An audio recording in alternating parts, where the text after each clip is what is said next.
Welcome to my YouTube channel. Kung bago ka lang sa channel na to at true-blooded Aldab Nation ka, tama po ang channel na pinuntahan mo. Kaya considering na po kitang bagong subscriber. At huwag mong kalimutan pindutin yung bell para lagi po kang updated sa bagong video na ilalabas ko. Salamat po sa iyong pag-click sa channel na to. Welcome back mga kaaldab. Ito na naman po ang inyong lingkod, si Mr. Destiny, at magbibigay tayo ng pinakamagandang update po ngayon sa social media. Ito yung pinaka-latest mga kaaldab na kaganapan po. Siyempre kay Alden Richards at kay Maine Paul Garson. Ito naman po yung kagandahan nyo lagi sa channel ni Mr. Destiny. Updated na updated po kayo sa mga nagaganap nga po kay Alden at kay Maine Paul Garson. Diba? Ito yung ganap na marathon o masasabi natin na fun run ni Alden Richards. Kasama nga po dyan si Barbie Fortesa at si Julia Barreto, ang bagong nalilink kay Alden Richards na gagawa nga po ng pelikula. Mabuti na lang po mga kaaldab na wala itong meron na po itong boyfriend. Di po ba? Kasi kung nagkataon, baka ito na naman po yung maging malaking issue. Di po ba? Issue kay Alden Richards at siyempre kay Julia Barreto. Baka magkaroon ng Juden, tama ba? O well, hindi ko alam mga kaaldab kung ano yung babansag nila rito. Di po ba? Kasi yun naman po lagi kapag merong mga bagong partner si Alden tapos single, di po ba, magkakaroon ng mga issue, ganito ganyan, di po ba, bago ituloy yung pelikula, parang nagsusurvey muna sila kapag sa palagay nila na real talk to mga kaaldab. Sabi ko nga po sa inyo, may mga bagay-bagay po na mahirap nga po talagang ipaliwanag, di po ba, na sila po talaga yung nag-iingay. Well, siyempre gagawin din po ito ng Viva Films. Taktika rin po ito para makakuha ng simpatya, para makuha po nila yung ibig ko sabihin, yung pinupunto ko mga kaaldab, yung simpatya ng mga manonood kung magkiklik nga po ba o hindi. Pero matagal pa raw po yan. Di po ba? Yun naman po yung lagi kong update sa inyo. Hindi po natin palalagpasin yung mga bagay-bagay, lalo na nga po kapag may kinalaman sa Aldab Nation. Yan naman po yung isa sa kagandahan nyo po sa channel ni Mr. Destiny, dahil lahat po na mga gusto nyo pong mapanood, mapakinggan, mabasa, marinig, abay kalmado lang, di po ba? Maging kampante lang po kayo, kasi hindi naman po ako magpapa-apekto at never naman po ako magpapatalo. Di po ba? Lalo na po sa mga issue na wala naman po talagang katotohanan. Gaya po nitong photos na pinapakita ko po sa inyo. Alam ko marami na naman po nag-react sa akin. Marami na naman po ang nagsabi na ayan, Mr. Destiny, kitang-kita na sa video na magkasama sila Mengay at si Congressman Arjo. Alam niyo po ba kung bakit mas pinaaga? Alam niyo po ba kung bakit kailangan si Mengay talaga ni Congressman Arjo? Mabigat yung laban Di po ba?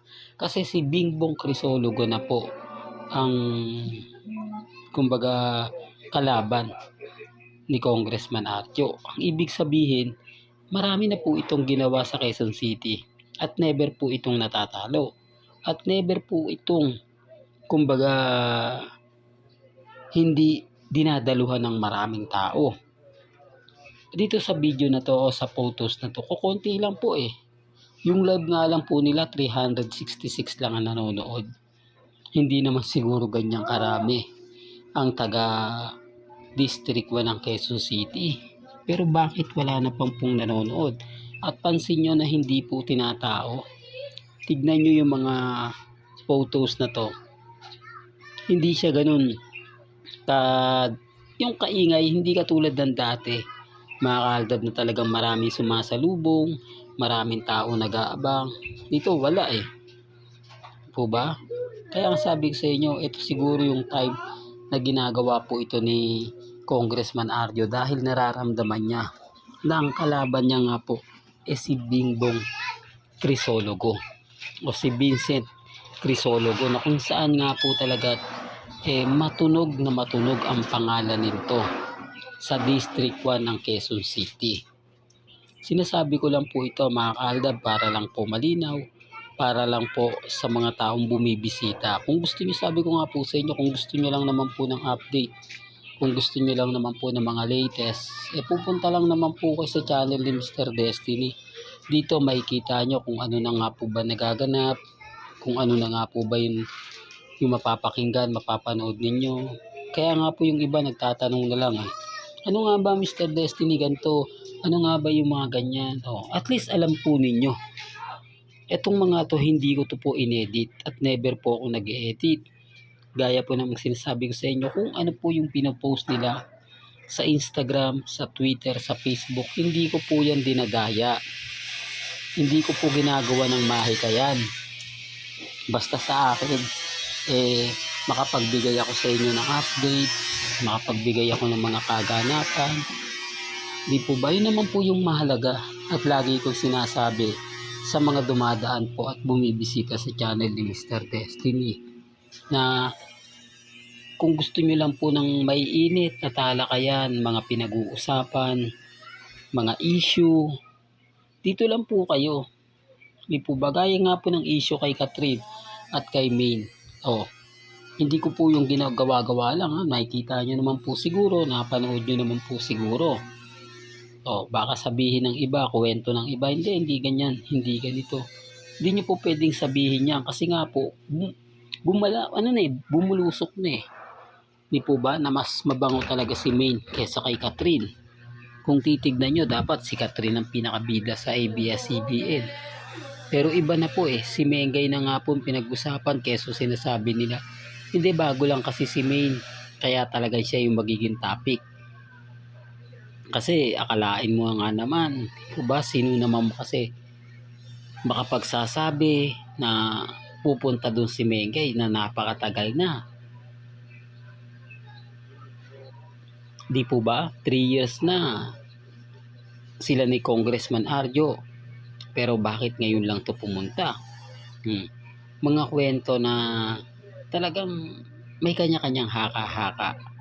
May kanya-kanyang opinyon. Pero sabi ko nga po sa inyo, relax lang po mga mamis, mga titas, mga senior. Huwag po kayong magpapadala sa mga nakikita nyo sa social media. Wag po kayong magpapa-apekto sa mga bitter po sa atin, sa mga laging galit, sa mga inis na inis. Lalo na po pag ako nagbibigay ng mga update, sinasabi nila na wag niyong pupuntahan yung channel ni Mr. Destiny. Puro fake news yan. Puro paasa lang yan. Pero pinapakita ko naman po, ina-update ko naman po sa inyo kung ano po yung nangyayari at nagaganap. Kung bakit kailangan si Mengay at kung bakit ngayon lang ito ginawa ni Congressman Arjo. Gaya ng sinabi ko, kailangan po kasi ng ABS-CBN ng isang kongresista na papabor kung sakasakaling magbigay na sila o maghain na sila ng prangkisa para lahat nga po ng congressman ay makuha nila yung simpatya at payagan na po sila kung ano man pong prangkisa ang kukunin nila para magbukas na nga po yung network. Dahil hindi nga po pwede dahil mainit pa yung issue.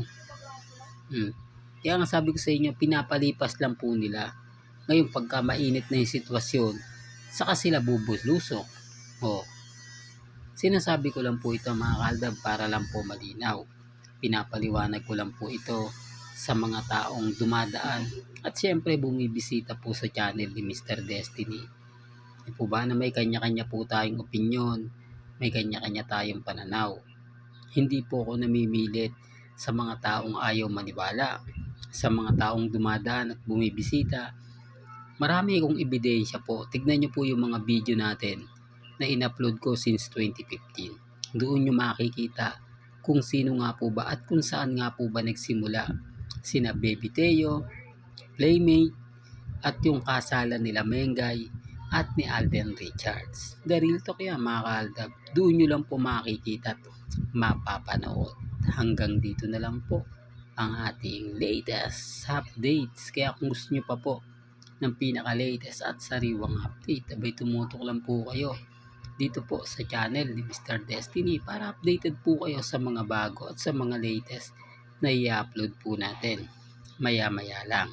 Kaya kung bago ka lang sa channel na to at isa kang true blooded Aldab Nation na nagmamahal kina Mengay at Isoy, tama po ang channel na pinuntahan mo, kaya consider na po kitang bagong subscriber. At huwag mong kalimutang i-share ang mga video po natin sa mga mami, sa mga titas at sa mga senior.